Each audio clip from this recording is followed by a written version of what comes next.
ফিলিস্তিনের গাজা পুনর্দখলের যে পায়তারা, সেই পায়তারা নস্যাৎ করার জন্য আয়োজিত আজকের এই বিক্ষোভ সমাবেশে উপস্থিত ছাত্র জনতা, মুসলিম ভাই, আসসালামু আলাইকুম রহমতুল্লাহি ওয়া বারাকাতুহু।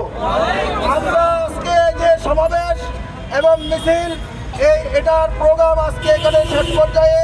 আমরা আবারও বলতে চাই, এখানে অনেক ভাই পরে এসেছেন, আমরা বলতে চাই ফিলিস্তিনের যে গাজা, সেই গাজাকে আমরা মুক্ত দেখতে চাই।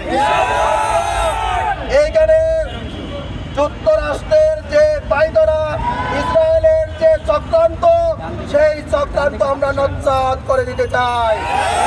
এই গাজা হচ্ছে মুসলমান এবং ফিলিস্তিনিদের অংশ। এই ফিলিস্তিন হচ্ছে মুসলমানদের পূণ্যভূমি। আমাদের মুসলিম উম্মার এটা হচ্ছে পবিত্র স্থান। এই স্থানকে যারা জবরদখল করে নিতে চায়, তাদের বিরুদ্ধে আবার আমরা হুঁশিয়ারি উচ্চারণ করছি। মুসলিম বিশ্বের মুসলিম উম্মা জাগ্রত অবস্থায় আছি আমরা। এই ফিলিস্তিনকে ইসরায়েল এবং তার দোসর আমেরিকা কখনোই কোনোদিনও এটাকে দখল করতে পারবে না।